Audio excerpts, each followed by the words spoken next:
technology has democratized photography to where you can take a great picture with the phone in your pocket and not have to know about shutter speed and ISO and all these other things.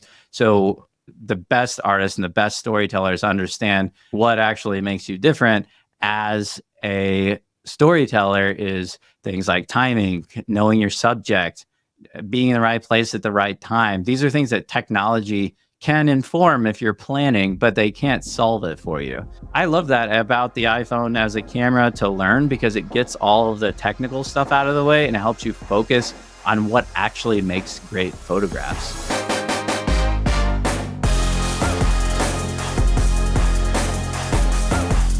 Welcome back to another episode of Good Work. My name is Barrett Brooks. I'm your host, and this is a podcast made up of long-form interviews with talented people who are using their careers to make the world a better place. My guest today is my friend and photographer, Austin Mann. Met Austin at an entrepreneur's retreat a couple years back, and I was immediately drawn to him. His work is gorgeous. He takes fine art photography of nature, animals, landscapes, and settings around the world. And something that makes him extra special is he doesn't just use the typical photography equipment like many photographers do, but he's learned how to master Apple products as cameras. He writes some of the best and most in-depth reviews of iPhones, iPads, and the Apple ecosystem when it comes to photography. He's been on assignment in, it's got to be over 100 countries around the world in his career. He met his wife, who is also a photographer, travels around the world, and they have a beautiful marriage and story, which we share a little bit on this podcast. He's partnered with the musician Yo-Yo Ma on his tour around the world to bring people together around music as the photographer for that tour. And he's done so much interesting work. And it all goes back to early life. It comes by it honestly. His dad was a photographer and an Apple enthusiast, and he got him into both of those things by letting him play with what a lot of parents would say are too expensive of toys to let their kids play with. So Austin's story is fantastic.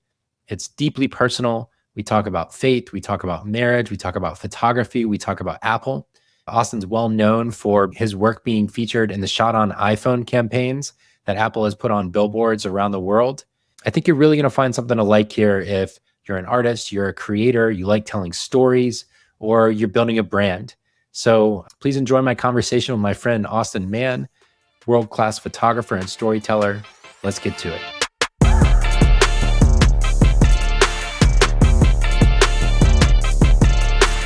All right, Austin Mann, welcome to the show. Hey, thanks. I'm so glad to be here. It's good to have you.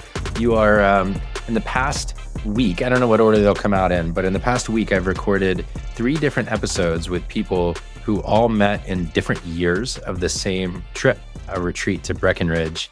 And the thing I'm most excited about for this conversation is for many of my guests, there's 10, 15, 50, 100 podcast interviews with them out there. And so much of their story has already been established. You're one of the first people I've had on the show where I think this is going to kind of be the baseline capture of your story on audio, which I'm really excited about. So we've got some history and we'll see how good we do here. Yeah, I'm pumped about it. Especially recently, I have not been on so many interviews, so I'm excited to update this. Life is so dynamic, so much has changed since the last one, and everybody's different. I'm excited. I've been able to check out some of your previous episodes and have enjoyed each of your guests and your interviewing style. So yeah, I'm excited to be on with you. I think you're the first photographer as your main thing. I've had several photographers on the show. James Clear is a photographer in his free time. Josh Scott is a photographer. But you're the first person I've had on that makes their living, or that's your primary outlet, I should say, right, is through photography, which we can get into here in a bit. But the place I want to start with your story is right around the time that you were graduating college or about to graduate college, you went to New York with the expectation of having a job with Life magazine. And right at the last minute, they dropped you a note and said, hey, actually, someone stayed on a little bit longer and we don't have that job for you anymore. And there you were in New York City, which is a tough place to get by when you don't have much money. And you were kind of applying everywhere you could, all the magazines, all the publications that you could find. And eventually your dad just kind of asked you, hey, if you could work anywhere, where would it be? And you answered, you said National Geographic. And you looked him up, you found a job that was open, and you applied and you didn't hear back. And your response was quite different from what most people would do. You called your dad back up and you said, hey, can you overnight me my photography book that I made? It's like bound book of photography. And you showed up at Nat Geo's offices and you basically talked the security guy into letting you upstairs with your photography book to pitch yourself for a job at Nat Geo. And I just thought this was such an awesome story, number one. And number two, I think a reflection of a lot of who you are. And so I just wonder, like, reflecting back on that now, maybe filling in some of the gaps and kind of what you took away from that experience of landing at one of the most prestigious photography oriented publications in the world, and doing it through kind of grit.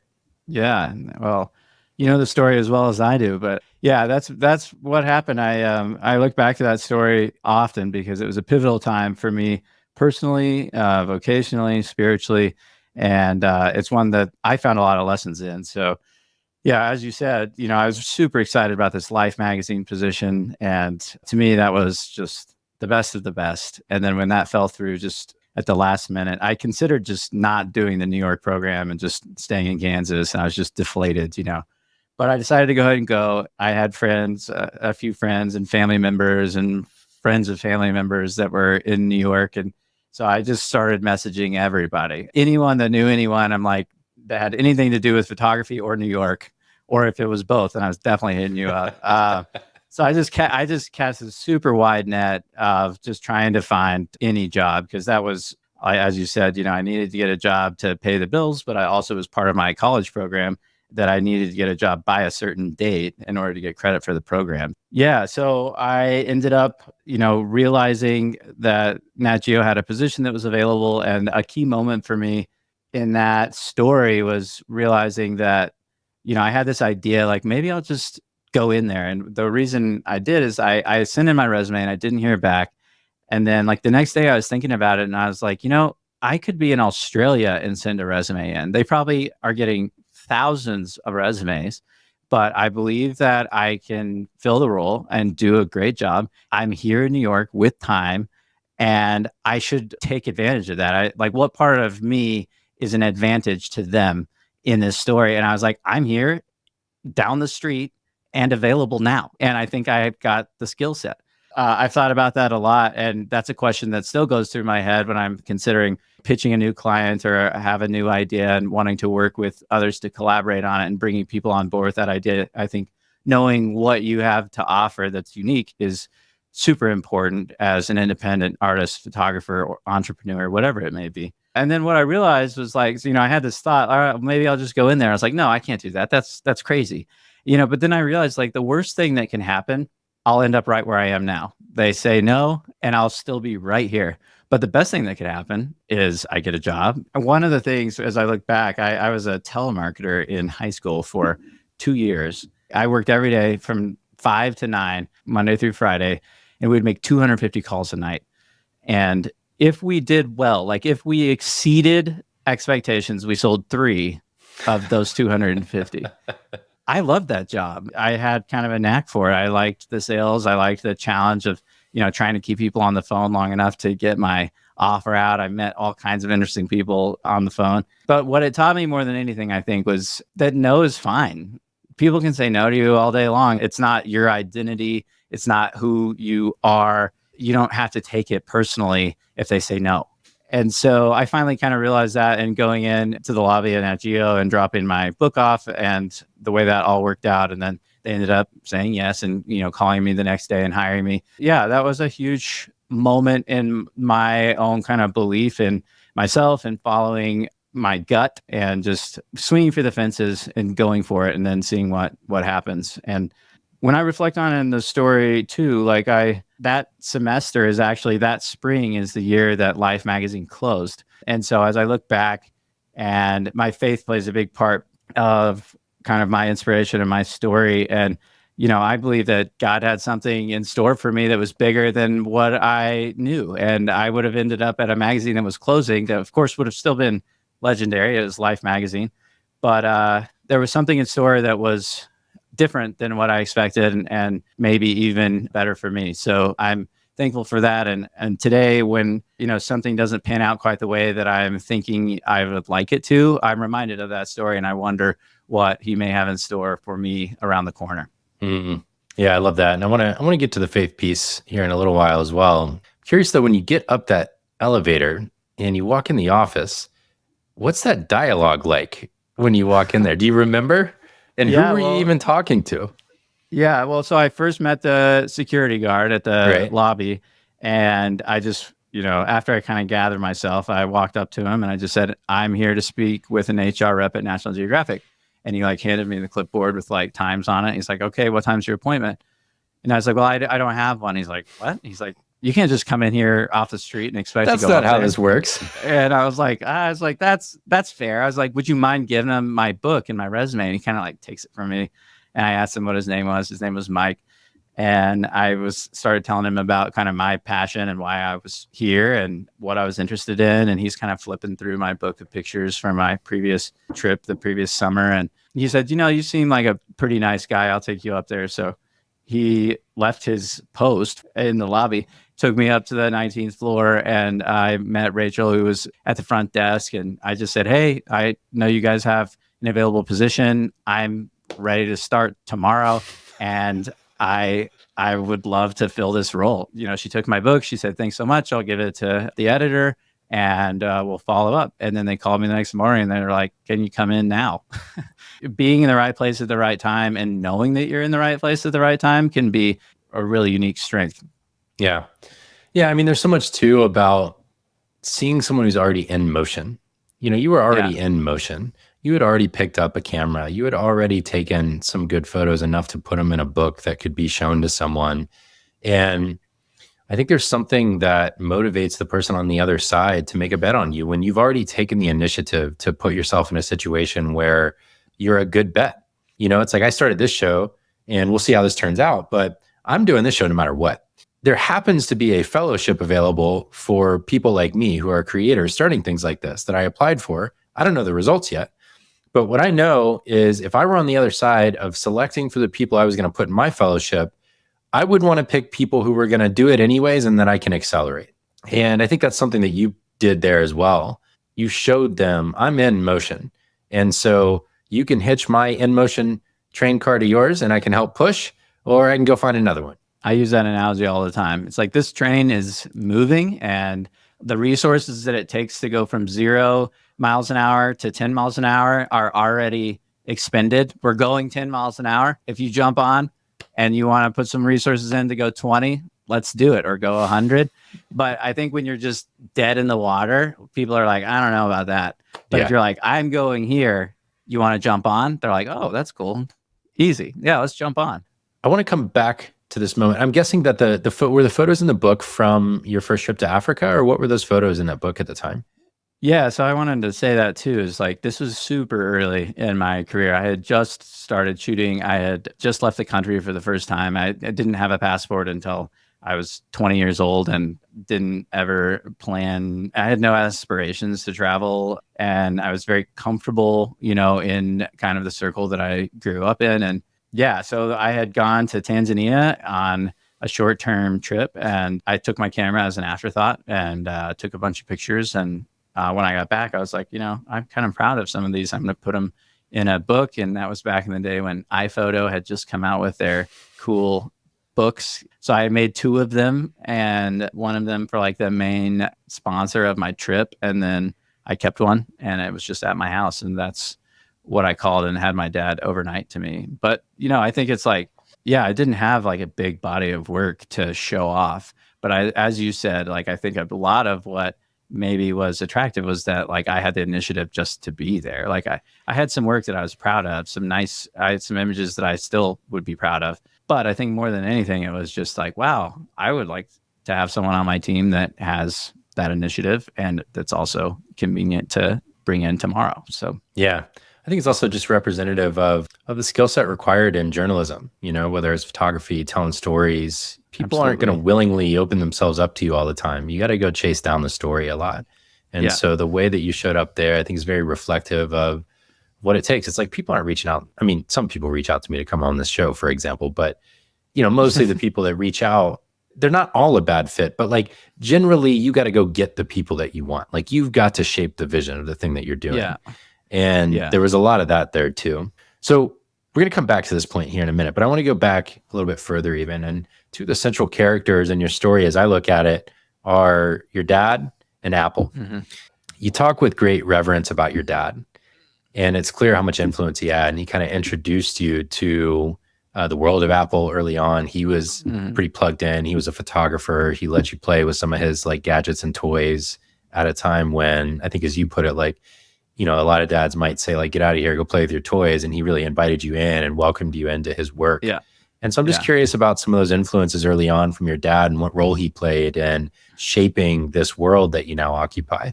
Yeah, he had a profound impact on me, and his kind of, just being really open with all of his tools. So yeah, he had an Apple in 1984 and has ever since. And so I have followed in that track and, was always working on his computer. And I think early days of Photoshop, like Photoshop 2 point something, he was using Photoshop and he had a scanner. And this is like early 90s when like nobody has a scanner. No one even knows what a scanner or Photoshop is. But my dad was on the bleeding edge of that stuff. And as you said, like if you think about like bleeding edge technology today, those are things that we're probably not letting like young kids play with.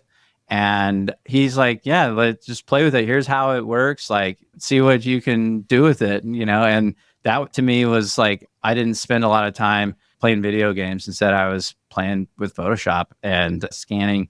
I collected basketball cards. So I would scan basketball cards of Michael Jordan and, change his head with Penny Hardaway or like change the basketball color to purple or something. It was really like kind of exploration of what's possible, like these technology enabled artistic endeavors. And so for me, it was exploring and exploiting possibilities with the technology, which was like unbelievable at the time, like to be able to do that type of stuff. And then it was like starting to, later on, it took a long time after kind of mastering the technical and the technique, then that eventually developed into being an artist with a voice. But for me, it's always kind of been informed by the technology first and trying to exploit it and then figure out, well, what can I do with this? What can I say with it? But that's when that started to me, was just like these experiments in Photoshop.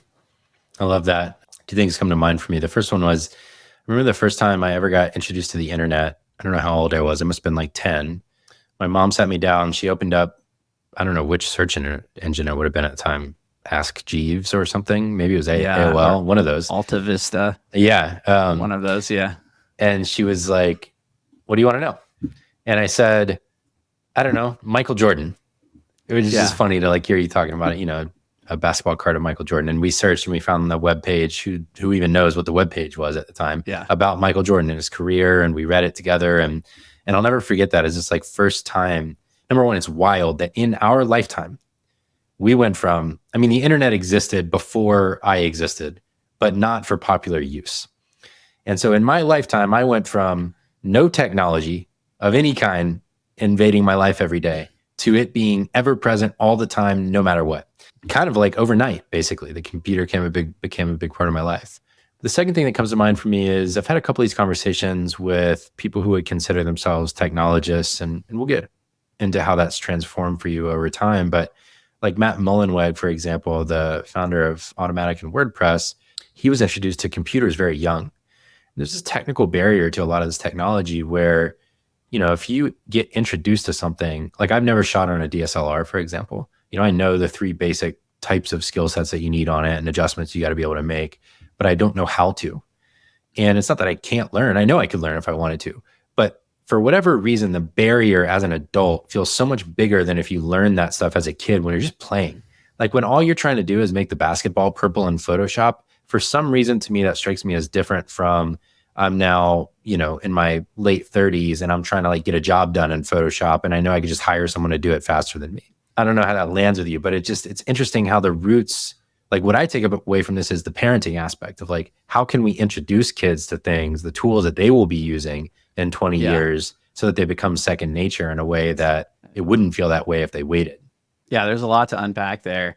My like sandbox was an Apple IIsi, like that to me, I became like my sandbox. I was just playing in that world and it was more comfortable very soon to type than it was to write. And I was working in Photoshop and I was playing some games, but some simple games. But then I was also like using kid pics and these other things to make, drawings. And then I got into 3D rendering and all kinds of stuff, especially once the internet enabled me, once we got faster broadband speeds like DSL, and I could download the 3D rendering apps. That was my free play more than anything. That's where I did a lot of free play.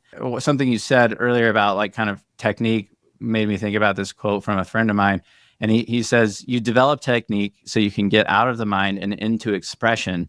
That's where the magic lies. That's where the connection lives.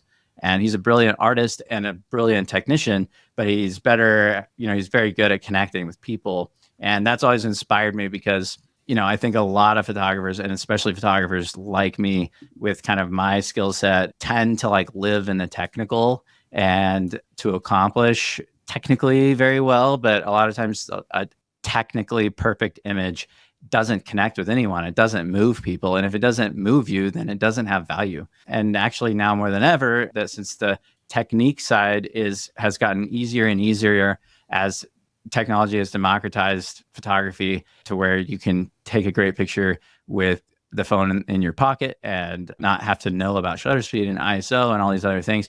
So the best artists and the best storytellers understand, or it's becoming crystal clear, like what actually makes you different as a storyteller is things like timing, knowing your subject, being in the right place at the right time. These are things that technology can inform if you're planning, but they can't solve it for you. I love that about the iPhone as a camera to learn because it gets all of the technical stuff out of the way and it helps you focus on what actually makes great photographs. Another friend of mine, he talks about 4 different things that make a great photograph. You've got the story, you've got the moment, you've got the art, and you've got the technique. So that number 4, like, yeah, technique is part of it, but those other 3 things, those are actually 3/4 of what makes a great photograph, if not more. And many of us tend to get really fixated on the technique and like trying to understand the camera, get the perfect lens and all this other stuff. But that's not what matters in the creation of a great photograph. I think I went back through a few years of your photos on Instagram, and there's this photo of I think it was a leopard perched in a tree and just getting ready to jump down. And you were on a trip with a friend and a guide who's since passed away. And he said to you, like this leopard had been laying in the tree, and he said to you, it's about to move. We need to go around the tree so that we can get the shot that you're looking for. And you were like, what do you mean? He's just chilling. And y'all went around the tree, and sure enough, it kind of sat up and perched and then jumped down and went and did whatever it was going to do. There's something about that, right? And we're entering even a new era of this where, you talk about the shift from digital to computational photography. And there's this other shift now with AI coming in where it's going to get harder and harder to tell the difference between what's been generated by a computer versus what's been captured in real life. But that story element of that photo and the depth of emotion that comes from knowing that this person who was helping you there is no longer with us, and the timing of that and the way that you were able to get the shot is the photo. It's like that all is part of exactly what you were just talking about. And that can't be replicated by being generated. There's still the need for all of that in the world. Right. You did your research, man. You're like in my head. This is the stuff I'm thinking about right now. Because like, I really think that, I've been asking myself a lot, like, Nat Geo posted a thing on their Instagram of like, can you tell which one is AI or whatever? And it's like shots of cheetahs. And I proudly could tell after very close inspection, but it was very hard. And, right now that technology is as bad as it's ever going to be. It's only going to get better. And within a year, I probably won't be able to tell. So that has me asking, like, what is a photograph in this age? Like, how is a photo different than an AI rendering? Because what we call a photo is something that looks like what that AI model generated, right? So what's a photograph? And really what a photograph is what you said. It's a photo with a story. That's where we as humans can contribute in not just the image making process, but the story capture process. And it's stories that inspire people. It's stories that connect with people, and it's stories that transform the lives of others and transform the world. And so I think we have to really lean into the story component in an age where if someone else could write a prompt, and instead of flying to the ends of the earth and, spending all this money planning for perfect weather and trying for 10 days, day 9 out of 10 did have good weather. You're there, no good skies. Then you get your good sky, you shoot it, you get home, you edit it. That's the process of creating an image as a photographer. But now someone could write a prompt and get that exact image with none of that risk and none of that cost and not planning. And so really what's the difference is that pursuit and the story that the photographer encounters throughout that process, but also the story that they capture from whatever that subject is.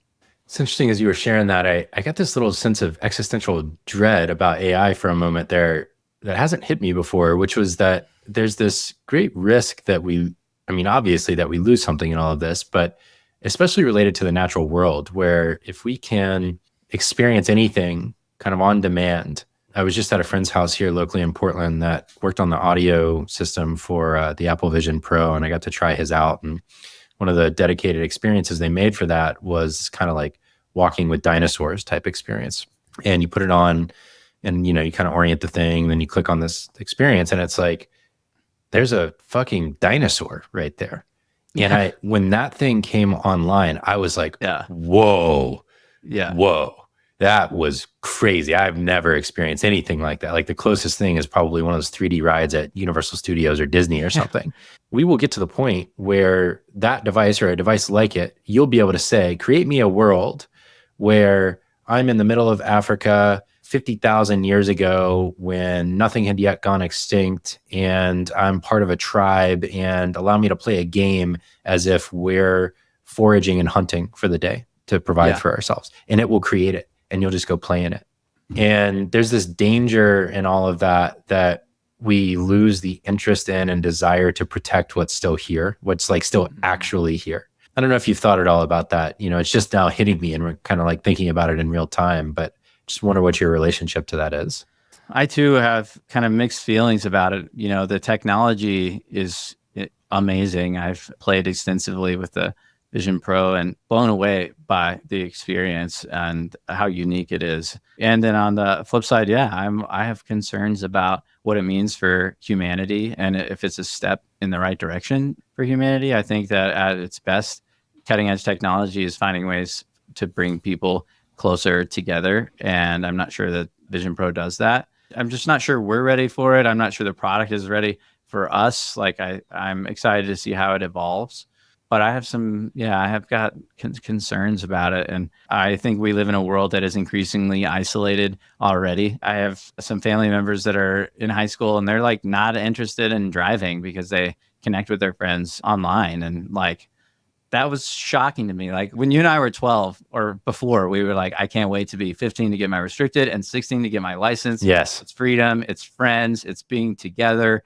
And now it's like people are not aspiring to that, and it's like a movement. It's not just them. That's crazy to me, but that tells me that's kind of a red flag, like for where we're going. Like if young people are not aspiring to be together because they're connecting online, like I'm a big fan of physical space relationships and businesses that exist in the physical space. I also am a big fan of digital relationships and digital businesses, and I think both have their place. I think that physical space has unique value. And if we start to forego that, that's where the alarm starts.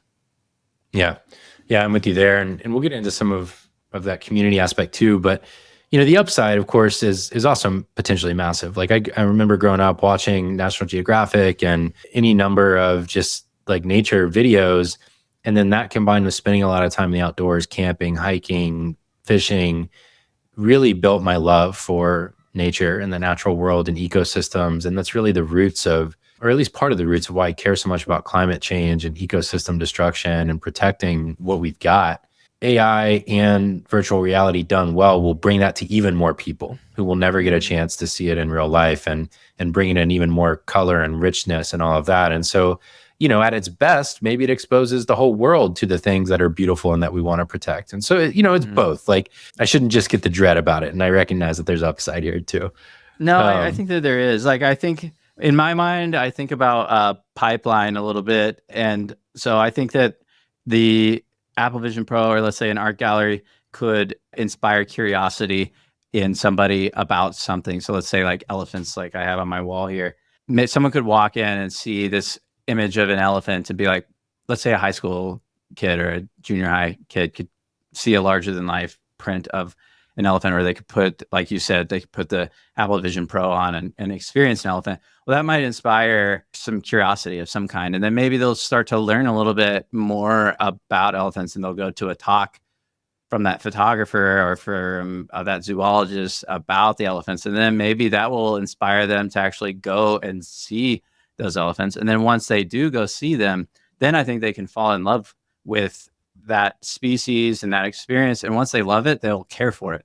And so I think they all need to work together. So maybe Apple Vision Pro is at the beginning of that. It can inspire curiosity about something, but it needs to work in tandem with a physical space relationship to that subject somehow. I think that's how it works best in my mind, because then that actually can lead to something meaningful. If they end up being, so interested in it that they go and they love it, then they will care for it. And then that is, a positive outcome. But I would hate for people to replace the physical world experience because they've got their HD display at home or goggles or whatever it is. Because it's like real HD is going, and you can smell it, you can hear it, you can taste it, and you can see it in the highest definition that you'll ever be able to see, So you're right. There's a lot of interesting benefits, especially in tandem with physical world experiences. Yeah. Yeah. And if you compare that to something more like Ernest Clean's Ready Player One kind of universe where we've destroyed our planet, but we get to experience whatever we want, there's like different futures that we can build here. And we're right in the middle of designing it on some level. So I want to go back to college. And this was before you walked in the door of Nat Geo. And from what I've read, it sounds like we had very similar early college experiences. I've talked about this a little bit once on the show of my years from 16 to 20 were kind of just lost years. I mean, I lost my potential. I lost myself. I chased things that were just false destinations. I drank a lot. I chased women. I just did all this stuff that was like not me in hindsight. There's a lot of reasons why that can happen. I think that it's sometimes natural to kind of rebel and be doing that when you're a teenager. I think I was trying to feel love that I didn't, there was like this hole that I was trying to fill that hadn't been filled. And there was a turning point for me. And I think there's some parallels in your story, maybe for very different reasons, where you describe it as kind of entering this partying phase and really like drinking a lot and spending a lot of time with friends and kind of losing yourself. And something changed for you. And I think this was kind of like the beginning of your faith formation, as I understand it. And so I was just curious about like, what was that journey like? What was the moment when things started to change, and how did that change you over time? Like, how did that lead you on a new path?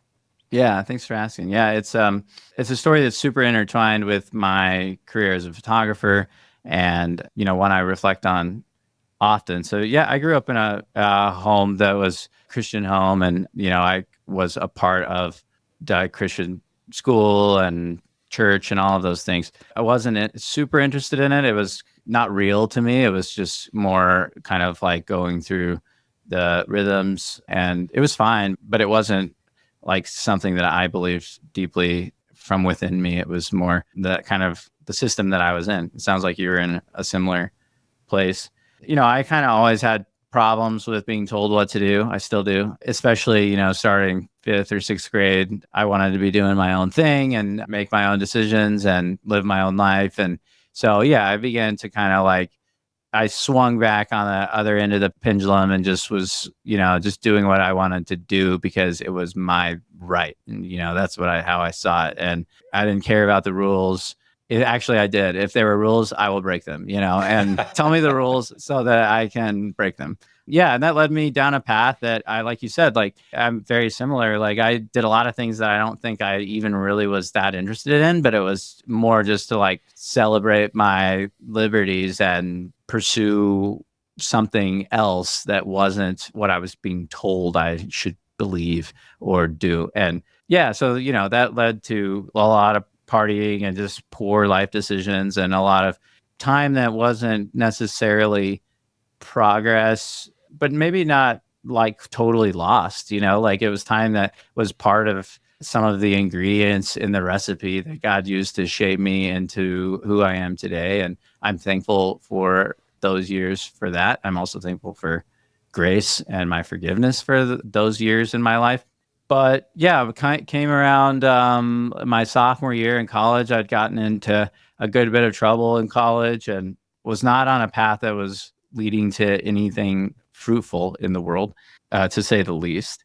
And I was not interested in photography. I wasn't interested in anything. I played soccer. I enjoyed that. A lot of my buddies revolved around that. I was living with a bunch of fraternity guys, but I wasn't a fraternity guy myself. And all of my relationships revolved around either soccer or drinking or both. And yeah, didn't have a passport, didn't plan on ever leaving the country, and just had no aspirations for anything really. I had always been involved in some entrepreneurship and had started a business when I was 12 and had continued to do that. So I was building things, and I went to college and started an interactive web agency my freshman year, and we were doing well. And so I was making some money and having a good time. I thought life was great and everything was very me focused. And then I went to a Halloween party and woke up the next morning and like didn't know where I was, didn't know how I got home. I think it was not even the morning. It was like 2 p.m. or something, just had been completely hammered. And my roommate walked in and was like, "Did you hear about what happened?" And I was like,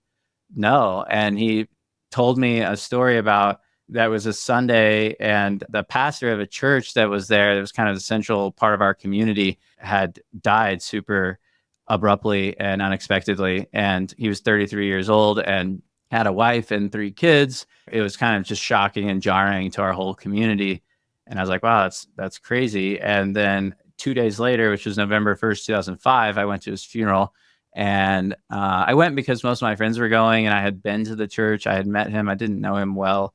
But I sat there and I listened to stories of his life. And the only way I can say is God used those stories to move me. I felt really convicted about the life that I was living, listening to his stories and the purpose that he lived with and the way that he loved others and served others and the beauty that he brought into the world and the way he served was really inspiring to me. And I also just realized like he was 33, like he seemed invincible. He was young, healthy, great family, all these things. And I just realized like, wow, I could be gone tomorrow. And if I was, like, what would people say about me at my funeral? And I was like, I think they would say that he could fix computers and that's it, and that was the material of what I think my stories would have been, and it's like, whoa, that moment to me was, I think back to that often and the lessons to learn from that. But it was like the sound dropped and I was like in this daze, and it was like slow frame rate as I was like walking out of the funeral. I just was in shock almost of like, what am I doing? So I'm thankful for that moment in my life and changing course, and for the life that Kyle lived, that was one that was worth talking about, and that was one marked by love. And ultimately I think that love was inspired by the life of Jesus and the way that he loved. Yeah, he loved others so well. And I think Kyle reflected that. And that day I realized that, and I realized that he had purpose and that I didn't. And so that day I said, like, how well, and part of me was like, there's no way I can get out of this. All my friends are doing this. Like, there's a part of me that's like unsure what to do. But, if we go to the Bible and read, it says that Jesus will meet us where we are. And I tried that. I just said, all right, well, I'm just going to give up drinking for a month and see what happens. I'm just a tiny, tiny little step in a direction that I think I should be going. It wasn't like full transformation right now. So I did that. And it was scary to me because a lot of all my friends were drinking all the time. And I was like, what am I going to do if I'm not out drinking with my buddies? And I basically, that was November 1st and semester ended December 1st or 5th or something. And I was just like, I'm going to stop drinking for a month till the end of semester, which I did. And I quickly learned from many of my friends who came up to me and they're like, wow, it's amazing that you're doing that. Like, I'm inspired, It was the opposite of like what I expected. I thought they were going to like laugh and jeer at me, but it actually, like, I learned that day that like having a little bit of a spine and conviction is something that people will respect and maybe even follow. And I think it's a good leadership lesson. But yeah, it was through that whole experience that I started picking up my camera, because all my buddies were out partying at night. And I had a camera that had been given as a gift for graduation of high school.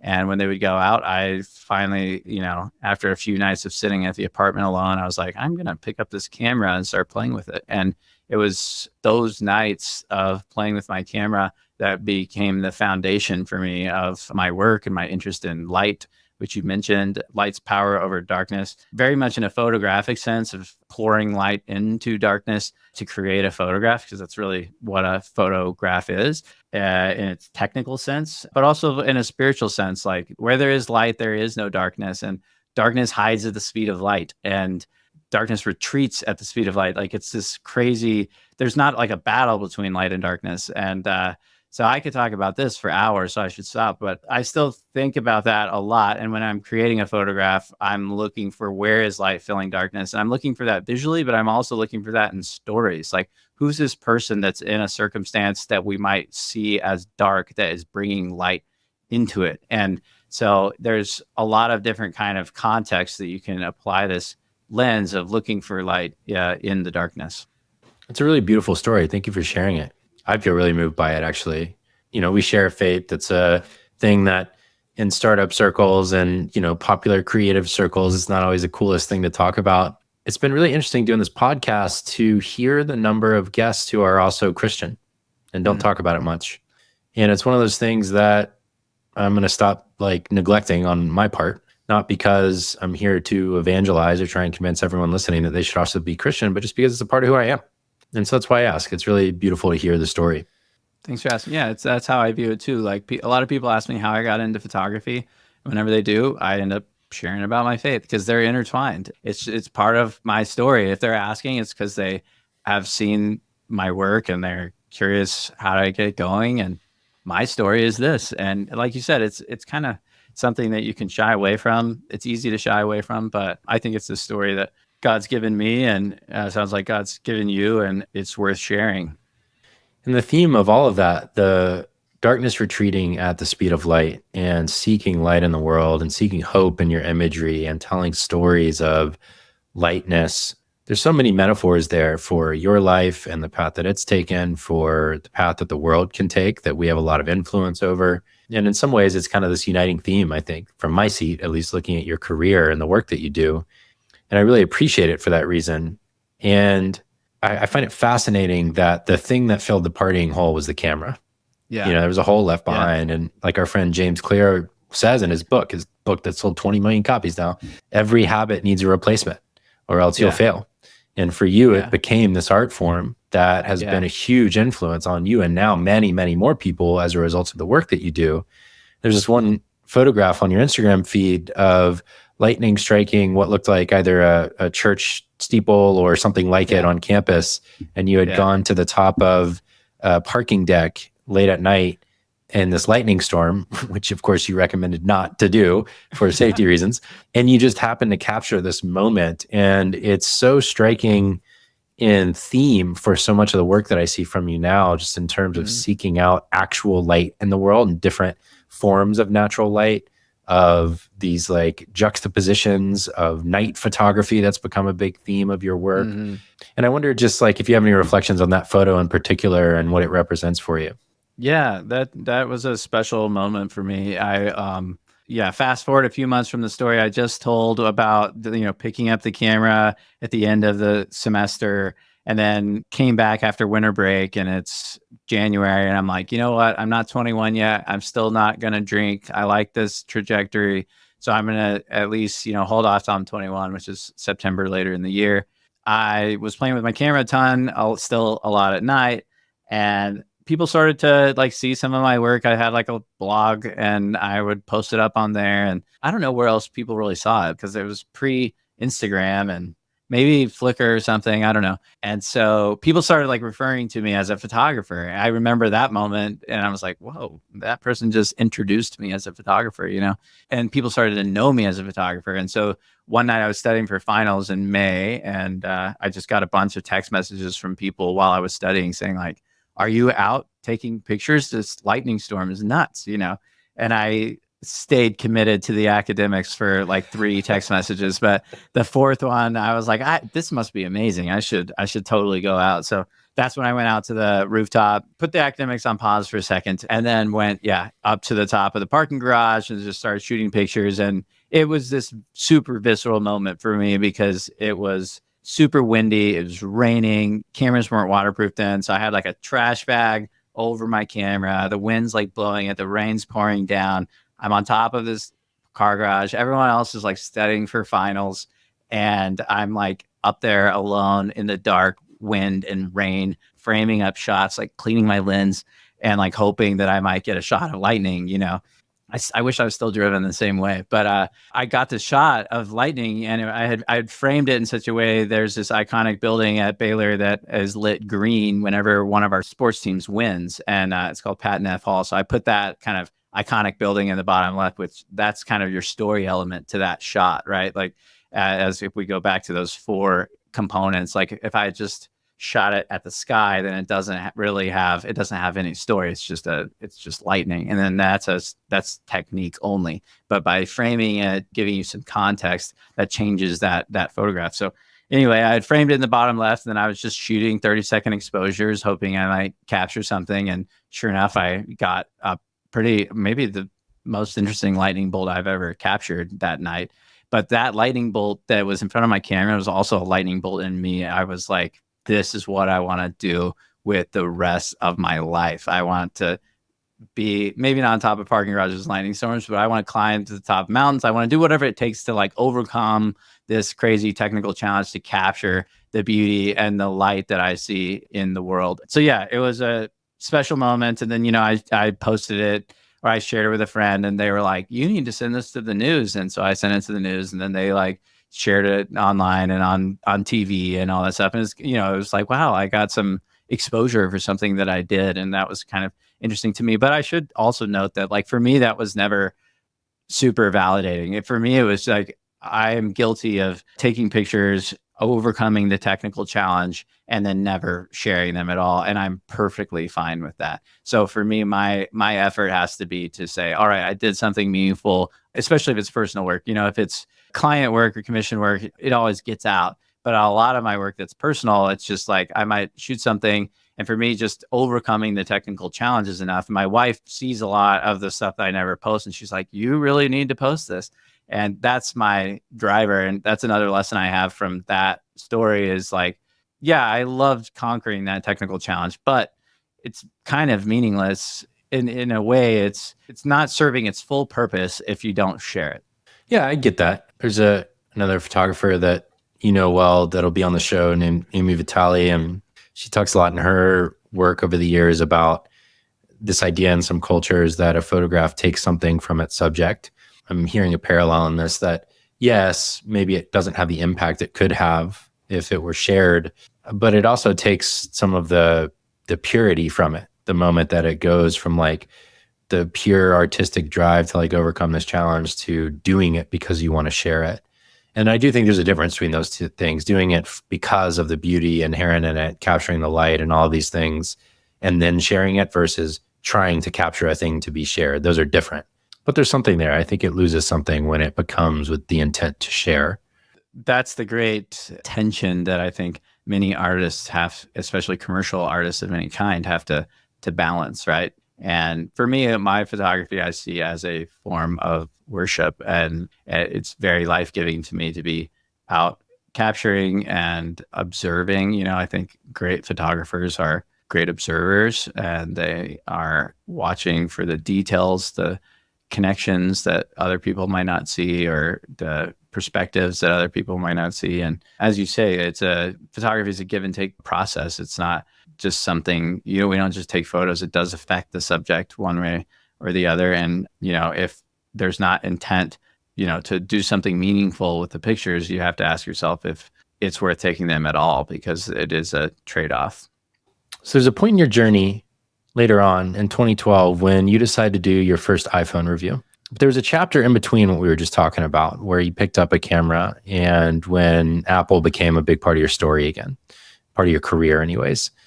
And I just wonder kind of what developed during that time, between the time when you first picked up the camera and you began traveling out in the world, capturing moments, and just kind of what came of that period, how you were learning a living, what was going on at that time between becoming a photographer and then becoming a big part of the Apple ecosystem in a public way. Yeah, good question. So yeah, I had just finished college. I was kind of getting my feet under me, and I knew I didn't want to get a job. I wanted to keep being an entrepreneur and probably be a photographer, building a business around that. But I was also involved in a couple of other things too. Ended up really starting to follow and kind of go back to Africa more and more, especially working with social impact organizations, some nonprofits, some for-profits, and tell stories about what they were doing. So everything from clean water projects to efficient wood burning stoves that were super innovative at the time and were impacting people's health and deforestation, and a lot of components to something as simple as a clean wood burning stove. And so I began telling stories about those types of things. And one of the things that is important as a storyteller of any kind is to know your subject really well. And the better that you know your subject, the better you can tell the story, and the more interesting that story will be. And like, you've obviously done your research on this podcast interview, and that makes a huge difference when you have context and a lot more details and specifics about each of your subjects. And so for me, a lot of that time, that from 2008 to 2012, it was really learning, lots of reading about social impact organizations and what are the conversations that are happening right now. Up to that point, I had little or no exposure to the world outside of Kansas and Texas. And so it was like having just my mouth on a fire hose, learning about different cultures, different social impact organizations and their strategies, what's worked, what's not worked, storytelling. I went to workshops to learn about photography and storytelling from some amazing storytellers. Met Amy Vitale during that time at one of those workshops and have tremendous respect for her and her work. Learn from people like that and that I could look up to and had tremendous admiration for. And just that time for me was about shaping my own voice, but also just a lot of learning. Yeah, it's kind of that like becoming a pro phase almost is the way that I hear that, is learning how to be a professional in this artistic expression format that you've found at this point in time. I find it interesting. One of my friends, James from episode 1 of the show, he texted me one day and he was saying like, so what are some of the themes that you're learning from your guests? Like you should do a podcast tour and share the 4 or 5 things everyone has in common that you're interviewing, because they all have this like central theme of doing good work in your view. And so what are you learning? What are the trends? And one of them I sent back is I said, one of the things I'm seeing is that every single person had really early roots in what they ended up doing professionally. Early in life, they encountered the thing that they now have made their full focus. And he was like, well, yeah, but that's only in hindsight. And I said, yes, but I don't know if you understand the degree to which this has been the case for every person. And so for you, the equivalent, or one of the equivalents here that's so interesting, is how much of your dad shaped this, obviously. I mean, he was a photographer, so you had exposure to that piece early on. But then there's also this Apple component, which is what I said early in the episode. I'm going to kind of tee this up, and then we'll take a quick break and then head into the second half of the conversation. But just to put this in perspective, you've been one of the most consistent reviewers of iPhones and Apple devices for the past decade as a part of their ecosystem. You have been featured in many campaigns for Shot on iPhone and other advertisements from Apple at this point. And you've been a big influence and inspiration, I think, for their team on how these things can be used in the wild by real professional photographers. And so I want to make sure that we capture and honor that part of your journey, and then also leave room in the second half of this conversation for how you're continuing to evolve, maybe from a technologist first artist to someone who maybe is an artist first who uses technology. And I want to make sure we talk a little bit about that. So that's what we got to look forward to in the second half. Hey, it's Barrett. You've reached about the midpoint of this conversation, and while we take a little break for station identification, as they say, I want to tell you about 2 things. First of all, I write a newsletter every Saturday for founders and creators who are leading teams and companies to make an impact through your work.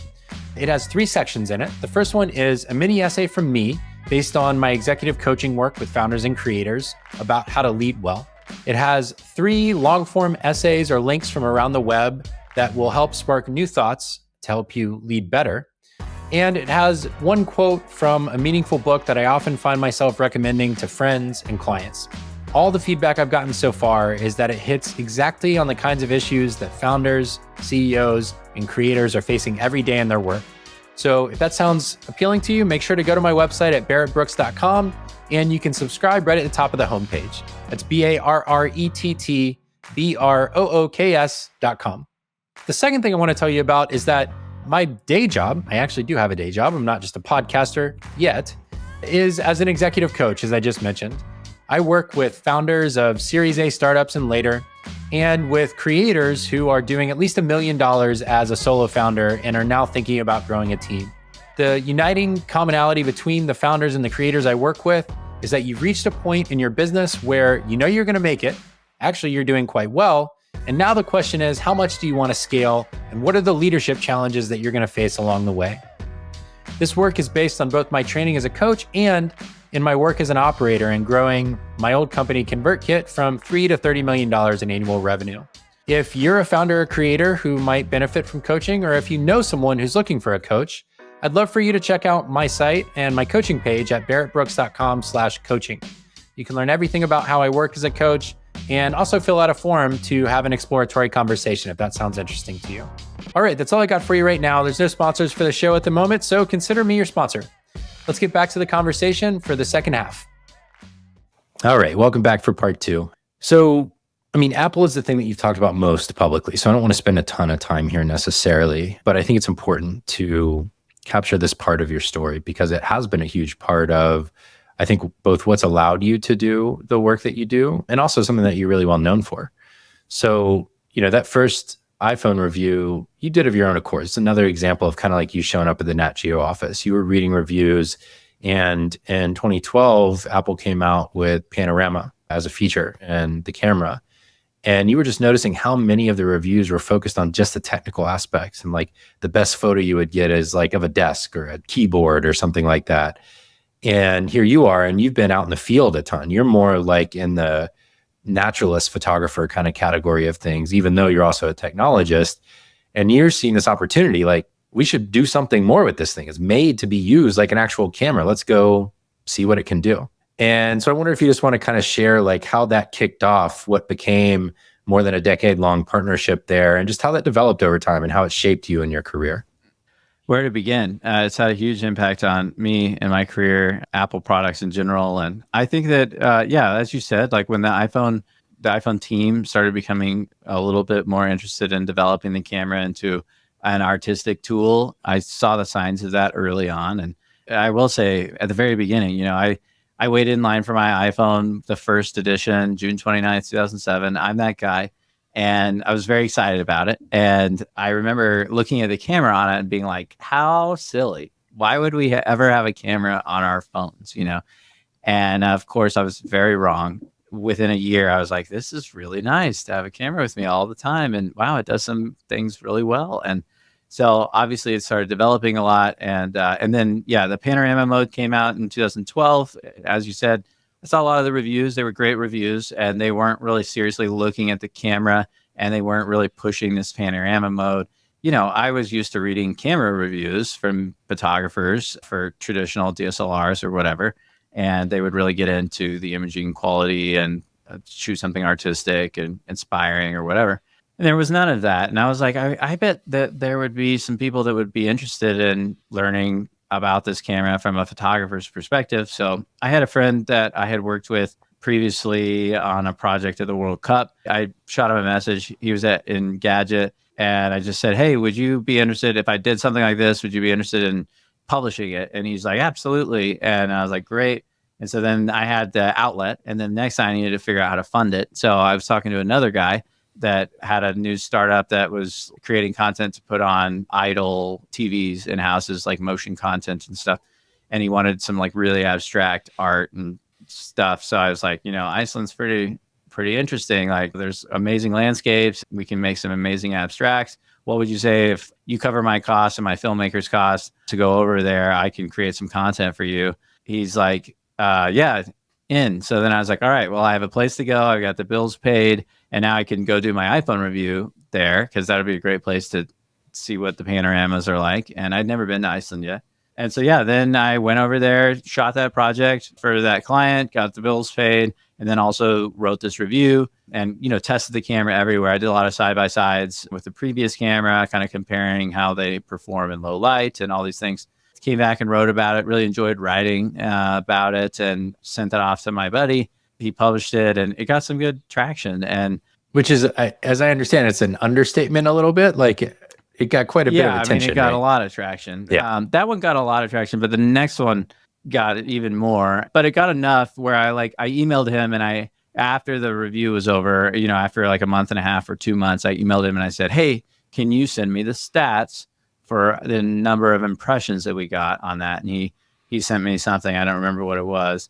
And it had gotten retweeted by the Apple community. And I felt like people really enjoyed it and found it meaningful. I got lots of questions. And then I also had kind of something to build on because I had like impressions, which is something I could build on for the next year. So the next year came around and I said, hey, brand 1, 2, and 3. I did this last year and got a bunch of impressions. And I think we could do something bigger and better this year. And I think that it is probably valuable to you if we're going to get more impressions to highlight your brand. And so I got people to jump on board with it. And, it wasn't like I was tricking them into anything. I was offering them value, but it was value that I had measured from the previous year. And so, the next year I stood in line for the iPhone, went down to Patagonia and was down there for longer, did a bunch of side-by-side tests. And that year they came out with a couple new features like burst mode and a couple of other things that I wrote about. And that one got a lot of traction, even more people enjoyed it and it got more received by the Apple community and reposted and all that. And then it wasn't long after that I heard from the PR team at Apple that said, hey, we're getting really serious about this camera thing on the iPhone. And at that point, there were still I can't really think of any photographers that were seriously reviewing the product. And there may have been some, but not many that I'm aware of. And I think just to highlight that for a minute, I mean, like, I'm not a photographer, right? But I do. Well, my wife would say that I take good photos, but I'm not a photographer. I only use my iPhone to take photos. I don't know how to use a DSLR. I don't know anything about photography other than the basics. Like I know the rule of thirds and I know like a little bit about light, and mostly I'm just looking at things in the world and thinking like, oh, that's an interesting shot. Your reviews of the iPhone as a camera, I mean, you're putting it through the paces. Like you are actually trying to use every feature they're building. You're doing it in gorgeous settings. You are taking stunning photos with it. And you're giving an honest opinion about everything in the camera. You've got side-by-sides of last year's camera, this year's camera, who it's good for to upgrade to the new camera, what settings it performs well in, where the new features fall short, the adventure mode or whatever it is where it kind of like stabilizes you. I was reading that part of the last review and you were like, oh, it was really surprising that walking through an airport, it couldn't handle it because there's not enough light. Like there's rigor to this. You treated it like a professional would, even before you knew that this was going to be anything related to your career long-term. All you knew is that I was going to fund the trip to Iceland at the time. I think there's something really to come back to this theme again, not to like beat people over the head with it, but there's really something to be said for, again, you were in motion and Apple says, oh, wow, look at this. This is a thing we probably hadn't thought of before. Yeah, at the very least, they said, hey, this train is in motion. Let's collaborate with it. And we like this direction. And let's put some fuel into, the engine of this train and see where it goes. And after I published the Patagonia piece, it wasn't long after that I heard from Apple PR. And, that was like, what a crazy moment for me. Growing up as a total Apple fanboy and just all of a sudden like someone with at apple.com writes and is like, hey, we'd love to talk about potentially collaborating, or not really collaborating, but potentially, providing you with a phone earlier than usual and having you be a part of our review cycle. That was just a dream for me and a really interesting opportunity. And so the next year got the iPhone before it came out, along with the press, basically. And it's still at the time, there were a lot of amazing tech and press reviewers, but not photographers, or as they call them, content creators today. You love that term. And that is not, we can get into that on a whole nother podcast, or later. But got my hands on it early.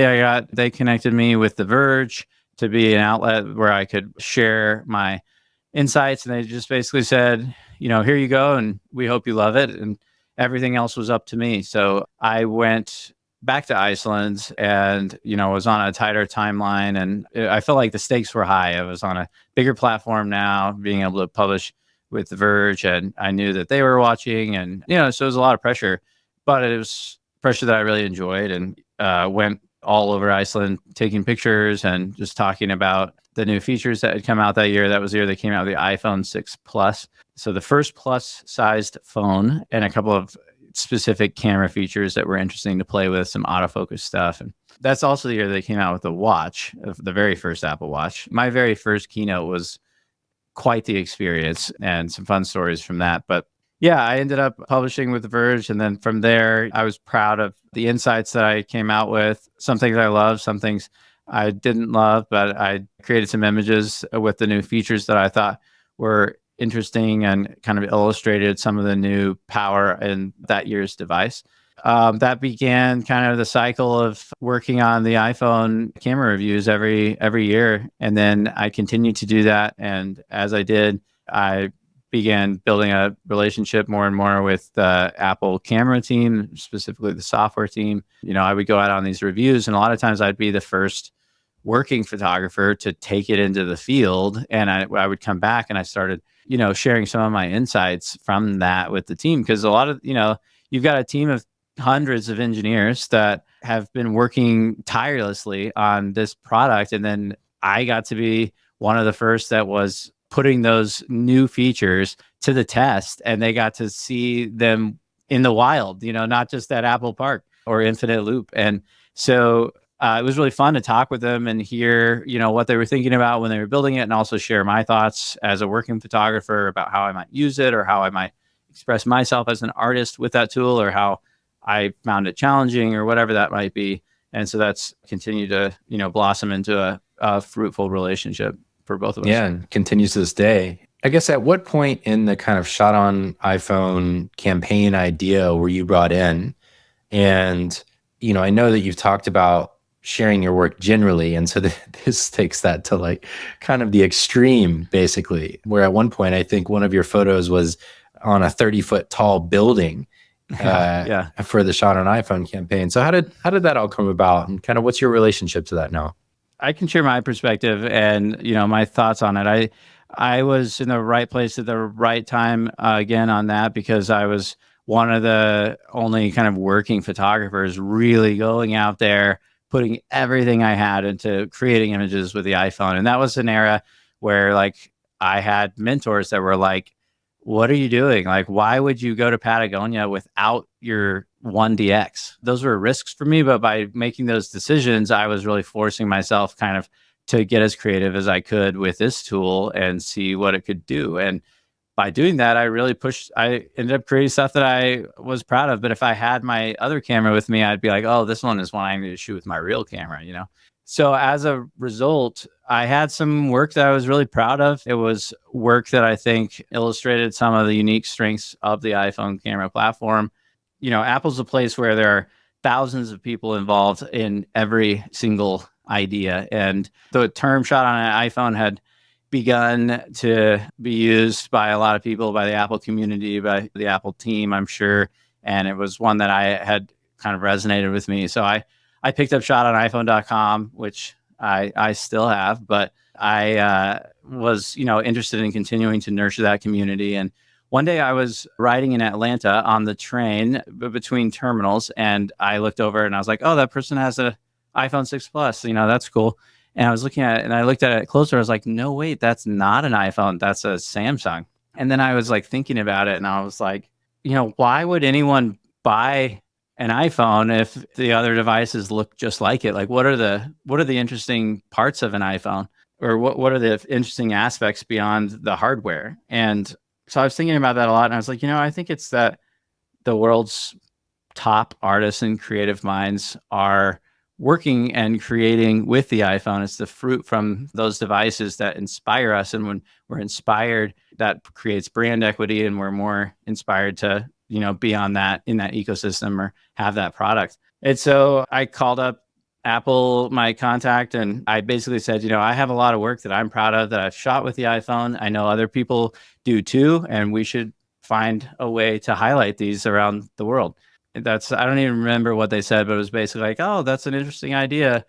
Thanks for sharing. And then like 2 months later, I got like a NDA, and next thing I knew, there was a campaign that was all around the world called Shot on iPhone. And, I think I don't remember how many images total there were in that initial campaign, but I had, I don't know, 5 or 6 or 7 images in that first round of Shot on iPhone, because I had been all over the place shooting with it and was proud of what we'd created. And during that time too, I had also printed a panorama that I shot in Patagonia. The thing about panoramas is they're higher resolution. So I printed it like 6 feet wide. And so as part of sharing this idea with them, I printed this 6-foot wide pano that was like tack sharp from Patagonia. It was it just came out as a beautiful image. And I went to Apple, to Infinite Loop, and like I unrolled it and showed them. I'm like, this is what this thing can do, and they were excited to see that. And I think, they had seen stuff like that before probably, but I like to think that I got to play a small role in being the genesis of that project, and at the very least in helping launch it and showcase what the iPhone is capable of to the world. I mean, to me, it's one of the most iconic campaigns, certainly of our time. I'd put that up there with the Nike Just Do It, just like series of things. It's really representative of like the artistic equivalent of the Nike Just Do It campaigns, I think. I mean, I know I've always taken great pride anytime I see one of those, and I know that you had a part to play in it. And, sure, like, did you do the whole thing? Of course not. They had a whole machine behind it. But I imagine that there's this like dual relationship to it of, when you see a 30-foot tall waterfall photo that you took on a building where you're living, there's got to be great pride. And like seeing your work in that way, it's got to be an incredible representation. Yeah. So just tell me what it was like to see the work represented in that way. You were saying it's surreal.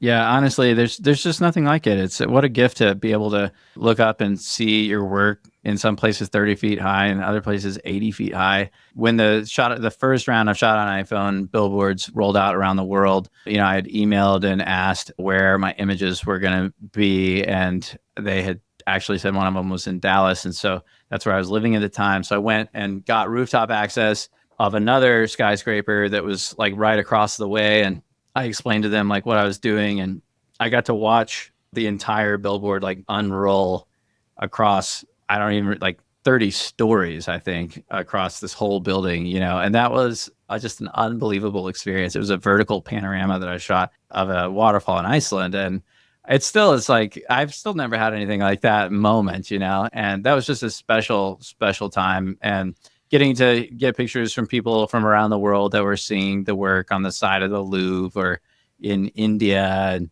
all over the place. It was so fun. When you create work, as I said earlier, like I find a lot of joy in the overcoming the technical challenge, but it's also like super rewarding when you hear from people that are enjoying that work. And for me, I hope that people see that beauty and are inspired to learn more about it, and that they're inspired to see the beauty of our creator and the world around us, and to ponder that, and to ponder light's power over darkness. So for me, I hope that each of those images gave people pause and pondering, and to be able to do that on any given day when posting on Instagram or on my website is one thing, but every once in a while something comes along when it kind of takes it to the next level, and that amount of exposure is much, much higher. And that was one of those times, and definitely probably a peak time for me in terms of exposure to my work.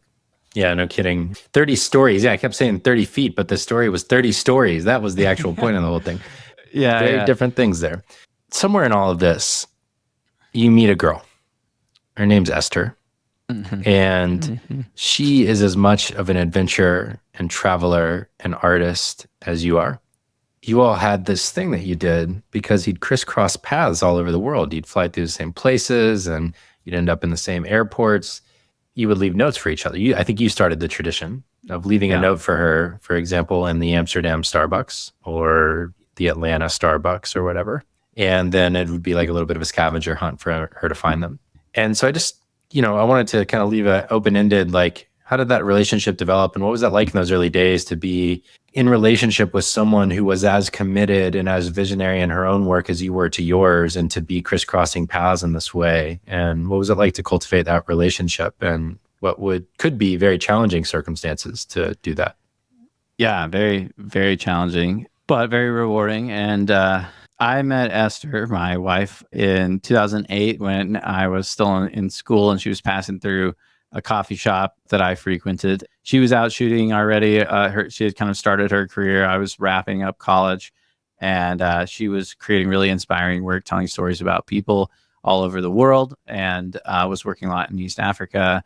That was a place that had taken my interest. I was studying Swahili. I had just been to East Africa for the first time. And so we had a lot to talk about. I was always really kind of mystified by her, and also inspired by her work and how she approached it. And she always has, and still does, challenge me and how I think about my work and the human connection in it, and our connection as storyteller to the subject, and understanding how they feel, and giving empathy to that instead of just going in and getting the story. And I always had some awareness about that, but I was never as tuned into that as Esther, and still am not. And she teaches me every time we're out together shooting. She challenges me in how she thinks about the privilege of being able to share a moment with anyone, and be a part of telling their story, and looking at them through a perspective of dignity, and sometimes finding hope and light in them that they may not even see themselves. And anyway, we started talking about a lot of that stuff. As I graduated college, she was traveling, I started traveling, and we started kind of working for some of the same clients. And one time I accidentally took a project from her, and we had to like talk about it, and we were fine. And, she's taking projects from me, and that was fine. And we were both like believed in each other, and we're just like running in similar circles. And she was working for some of the big impact, social impact organizations. She was on the ground for Tom's first shoe drop, and Warby Parker's first distribution of glasses, and Charity Water. And she has a whole amazing story. You should check her work out, Esther Havens. She shares her story online of her process of kind of creating her voice, and how she got to be a part of sharing stories with those organizations that really created some impact in different communities around the world. So anyway, I could talk about her for a long time.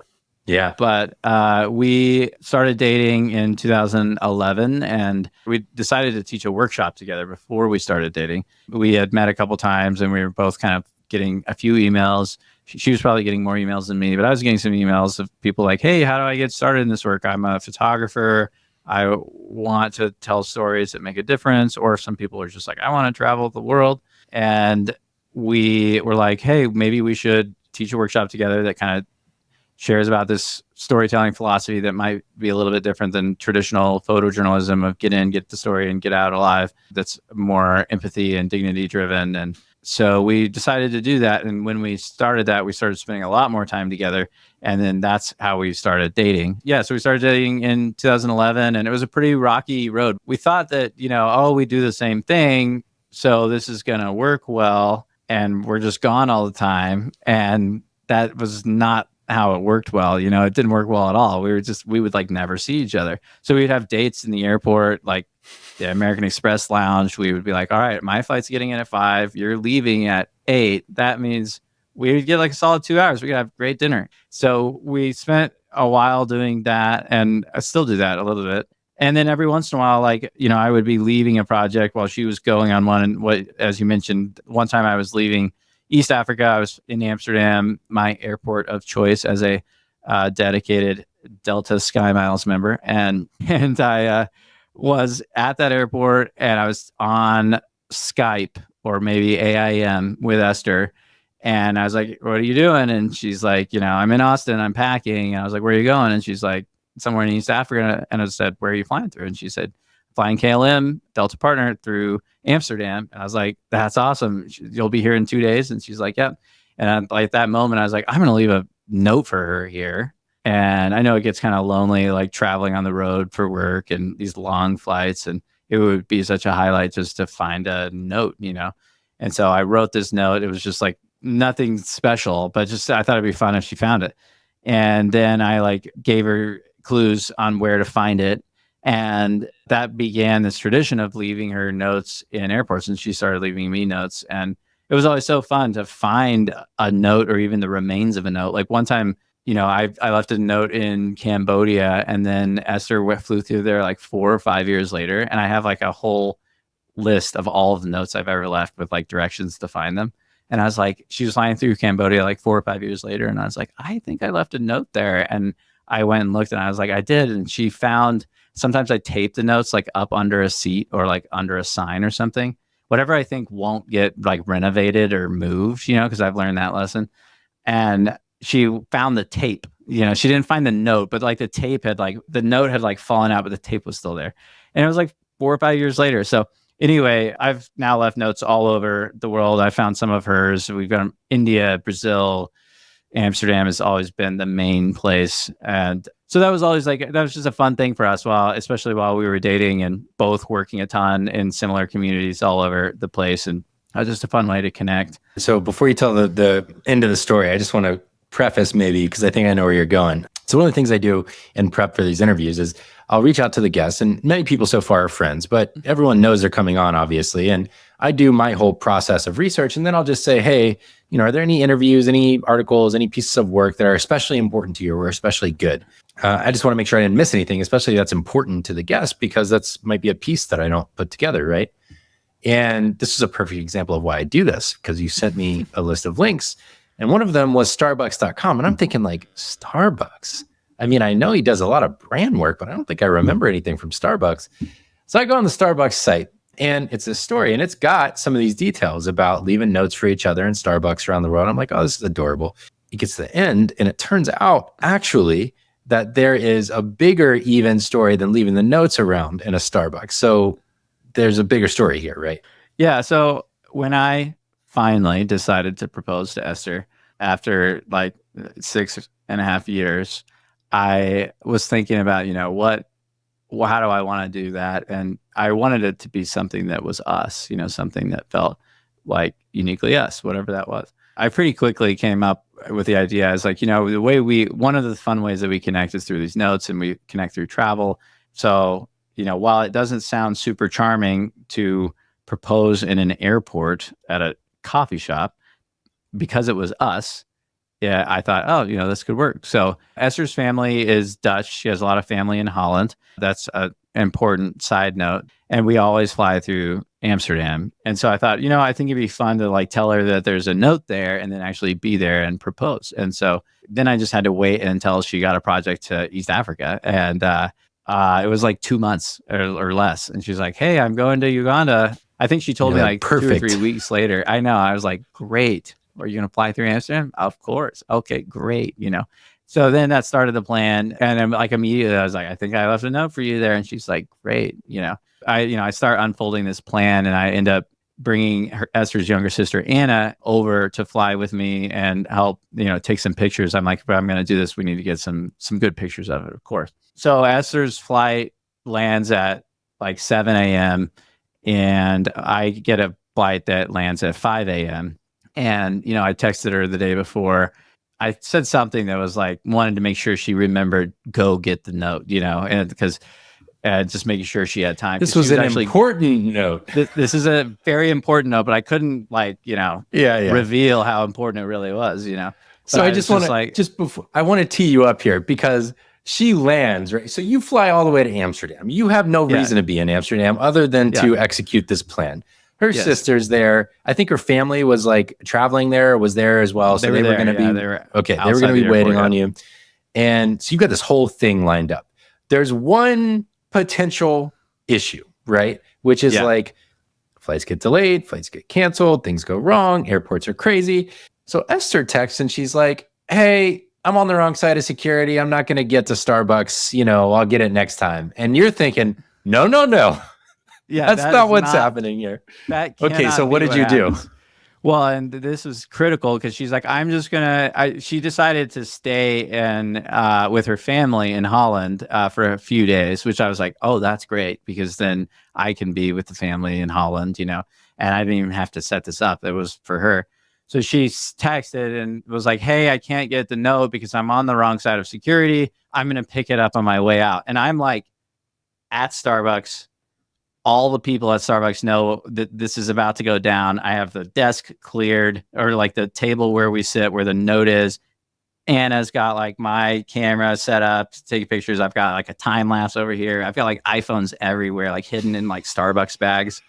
And it was quite the setup. We're like perfectly. Anna had gotten tulips, at the flower place in the airport. I was ready. It had to be like this. Yeah, I get this text. I'm like crouched down waiting for her to like show up at the Starbucks, and I get this text, and it's like, hey, I'm gonna pick up the note in like 3 days when I fly home. I just responded like immediately because I didn't want her to go out of the airport and see her family, because her family had like signs like congratulations and like balloons and stuff.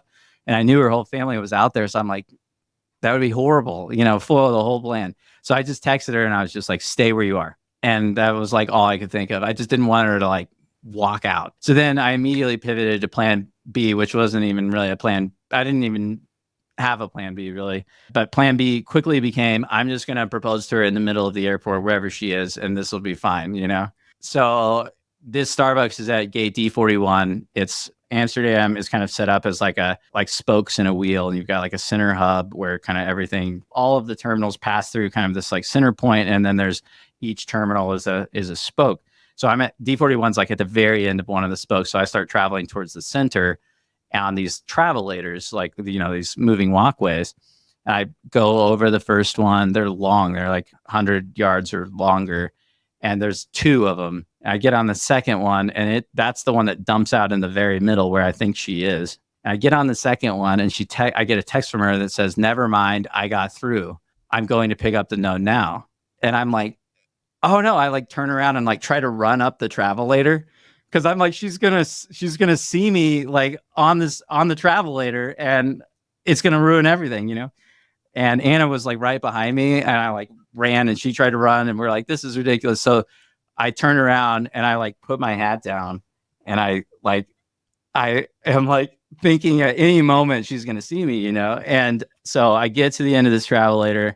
I quickly turn and get on the other travelator. I'm like sure that she could be like right next to me because she's coming for the note. She has to be like right here. So I run back up this travelator 1, and then 2. I get back to the Starbucks. I tell the employees, all of the, everyone's killing time at Starbucks. So a lot of people had asked me like, hey, why are you putting cameras in Starbucks bags? And I had told them. And so everyone was kind of like, really interested to see their proposal, and then really sad that she wasn't going to make it. And then they saw me again. They're like, what happened? I'm like, she's coming.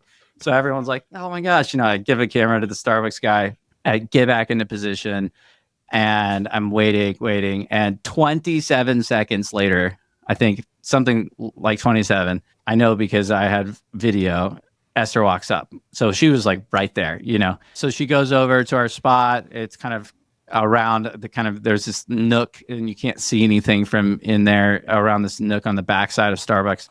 That is where we leave the notes. And so she goes back there. She sits there for a while. And I've written this longer than usual note. And at the end of the note, I just said, P.S. If everything has gone as planned, there's a drink waiting for you at the bar. And so I knew that at that moment, whenever she read that, she would stand up and come around the corner to get her drink. And I would be there and I would propose. And so that's what ended up happening, thankfully. And she came around the corner, and I was there with the tulips and the ring, and asked her to marry me. And she said yes. So that was our engagement story, and one that we've had a lot of fun retelling and reflecting on since then, and have gone back to that Starbucks. And we shared a little bit. Anna got some great pictures of the story, and we posted a couple online. Starbucks got wind of it, and then it kind of went viral. It went like way more viral than I would have ever thought. And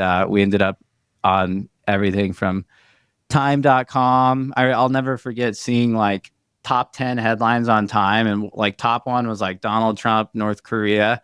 And then it was like epic caffeine fueled proposal. And I was like, how did this happen? Like I had no intention to ever broadcast our silly little story. I still don't really know how that happened, but people loved the story. People like stories, and that was our story. And it was one that I hope inspired people to, think maybe differently about things like that, and to look for ways that they have what their unique connection points are in their relationships, and find ways to celebrate those together, because that was something really fruitful for us, and also something that we saw that people really resonated with. Yeah, it's a feel good story, and it had the moments of tension, and it's like authentic to you, and so there's a lot to love about it, and I think it's really fun. I should say that we signed the rights to the story to a studio in Hollywood. We're unsure of where that's going to go, but we are just holding it loosely. We're never thinking that that would be something that we would do. But for us, it's like, if it can play a part in inspiring people, it's our story, and we're happy to share it. And if there's a way that we could use that, to have a meaningful impact in people's lives, we would love that. So we'll see where it goes. I love that. Well, little cliffhanger there. We'll find out together. So y'all have continued to build a beautiful life together. You have a daughter now. Life has continued to grow and develop in the ways that it does. And one of the things that you shared with me the first time we met was this exercise that y'all did together. One of the outputs of that, I think, if I've got it right, was this mission that you share front and center on your website, which I think is so beautiful. And so the life mission, as you shared on your website, is to explore and illuminate the beauty of creation, and to challenge, inspire, and enable others to do the same. If I remember it right, this was one of the outputs of this kind of like lifeline exercise that you and Esther did together that was facilitated. And I remember you telling me a story and thinking like, wow, that is a powerful, powerful exercise. I wish more people knew about it. And so I wondered if you just might share a little bit about that exercise and how it worked and what you took away from it.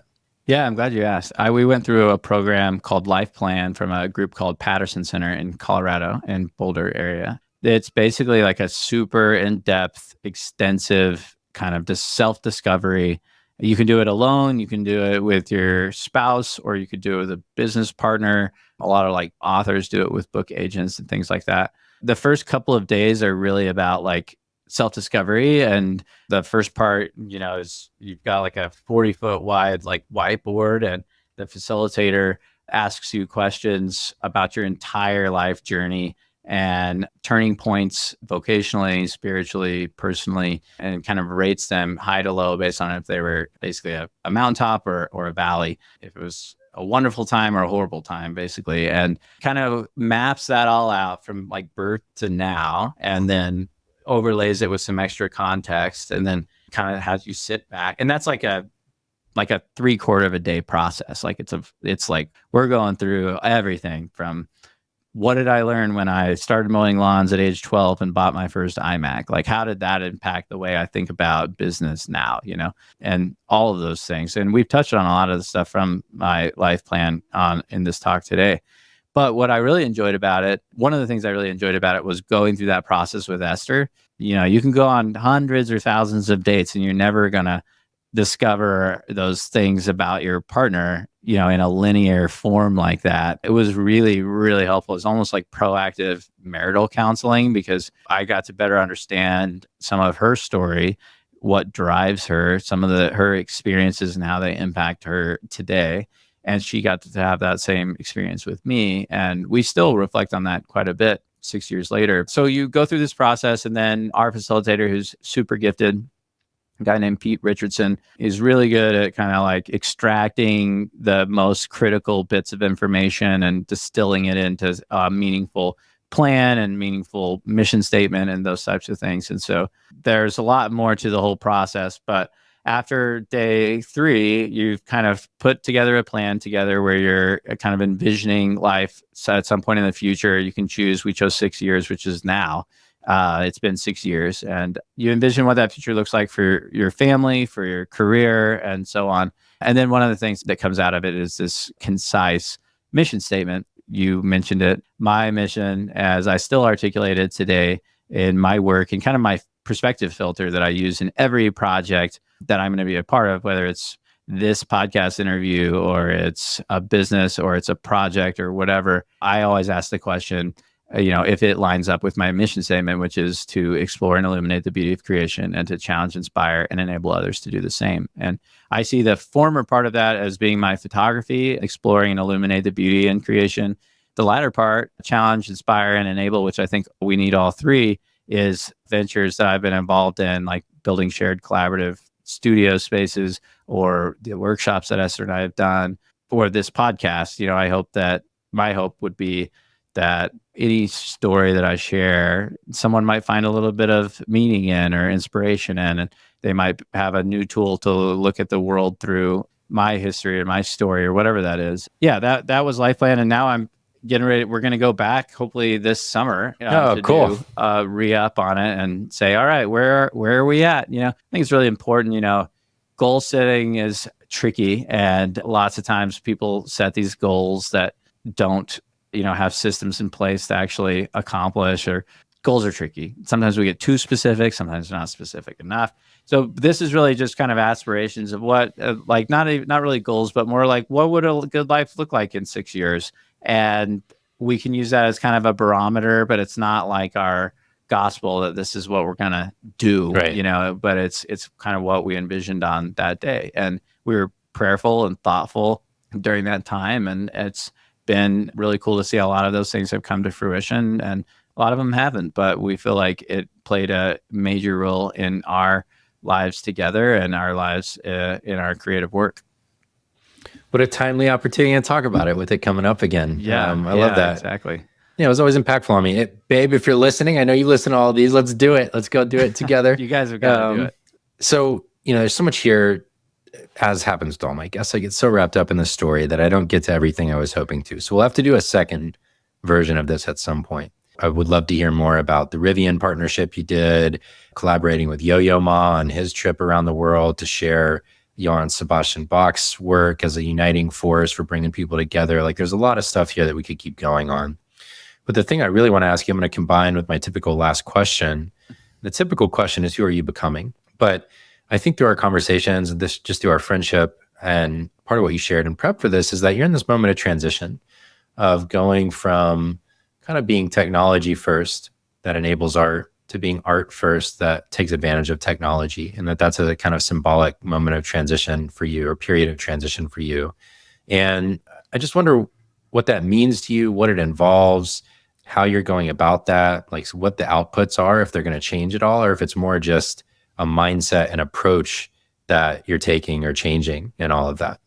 Yeah, it's an interesting turning point for me, if we're going to put it in life plan terms. I'm really excited about it. I think that I've spent the last decade writing a lot about technology, consulting in technology with a bunch of imaging companies and software companies around the world.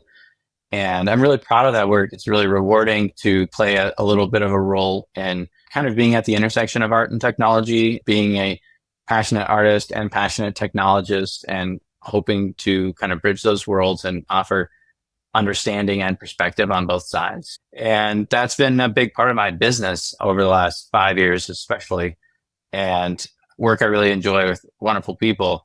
But I've also just kind of felt a calling, if you will, and just a desire to be more involved in the art world and being an artist and sharing messages with meaning and impactful ways, and nurturing being an artist and building a business around that. I think one of the things I realized is that whatever your business is built around it are the things that you're going to be doing. And so as much as I've enjoyed a lot of that work, and I continue to do a lot of that work, and I know I will, I'm also like really curious about what it would look like to spend more time and also create more revenue as an artist. And so that's the transition that I'm going into now. And I'm in the middle of a couple of different efforts in that realm.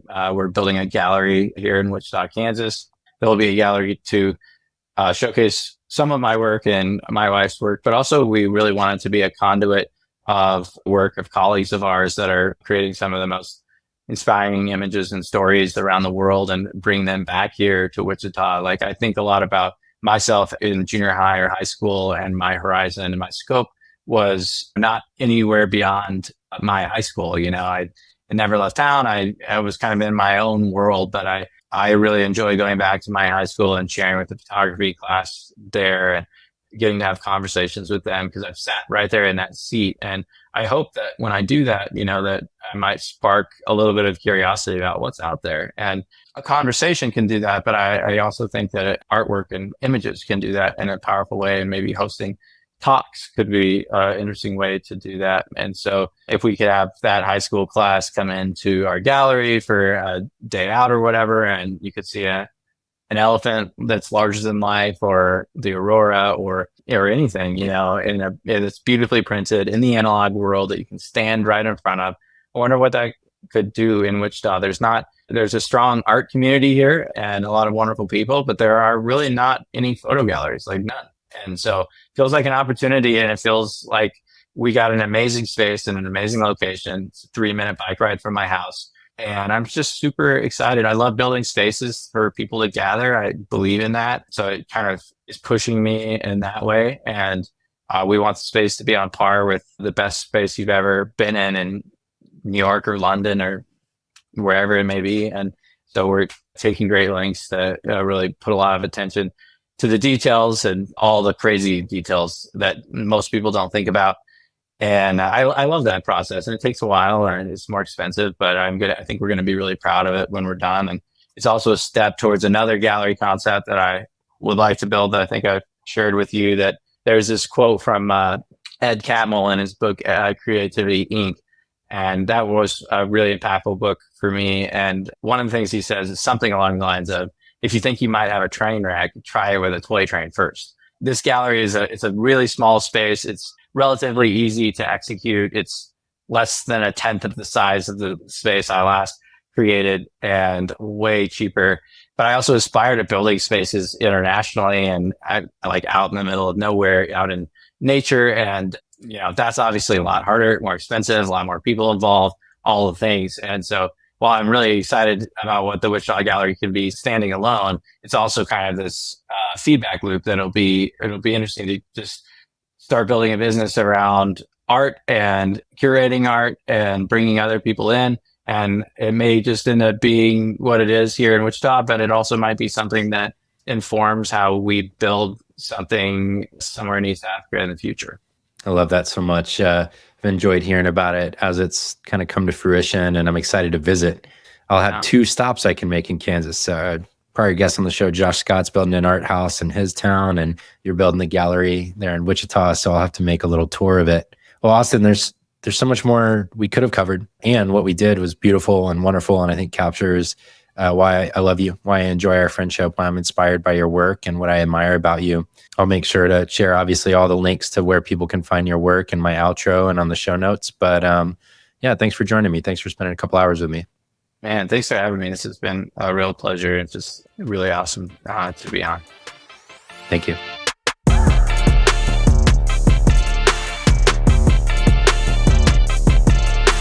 Thanks for tuning in to this episode of Good Work. I'm your host, Barrett Brooks, and this podcast is produced by my friends over at Podcast Royale. If you enjoyed this episode, please make sure to hit subscribe or follow wherever you get your podcasts, whether that's YouTube, Apple Podcasts, Spotify, or wherever else. I'd love for you to subscribe and follow along with all my feature episodes that I put out too, which come out weekly on Tuesdays. My guest today was my friend Austin Mann. He is a world-class photographer of animals, people, landscapes, and settings around the world. He's traveled all over making his art, and he is probably the most well-known person at the intersection of Apple products and beautiful photography. He has put Apple products to the absolute test in settings all around the world and has produced some truly remarkable imagery along the way. If you want to find his work, the 2 best places to do that are at austinmann.com or on Instagram at instagram.com/austinmann. Austin is spelled like you'd expect it, and then Mann is M-A-N-N, so 2 N's in Mann. As always, you can find all these links, references to his work, some of his photography in the show notes at goodworkshow.com. And one last thing I want to tell you about is I subscribe to the refills of the Mann calendar, the Mann art calendar, which is a collaboration between Austin and his wife, Esther. If you're on YouTube, you can see it. This is the July photograph this month. It's of a seal here waving at the camera on top of some water. If you go to mann.art, MANN.ART, you can see this gorgeous calendar of photography, original photography that Austin and Esther have taken. And they even went so far as to have the stand for the photography designed and built specifically for the quality and beauty of the wood as well. So this sits right next to my desk all the time. This isn't an ad. This is just me saying I love this calendar. And I think you should check it out if you enjoy photography and you enjoyed Austin's story and you loved hearing how he and Esther met. So thanks for tuning in today. If you enjoyed this episode, I'd love it if you would do two things. Grab the link, drop it in a text message, send it to one friend you think would love it. Maybe they're a photographer, a creator, an artist, a storyteller, or maybe just someone building a brand. Anyone you think would love this episode, I'd love it if you would text it to them. And then the second thing you can do is you can leave a review of this show on Apple Podcasts or on Spotify. If you can rate and review, it'll help other people find it. Or if you watch on YouTube, I would also love it if you would drop right down there and leave a comment. Tell me what you loved, tell me what you didn't love, tell me what questions you have, anything would be great. Thanks for tuning in. I love having you here. I'm grateful for you. Hope you have a great week. See you next time.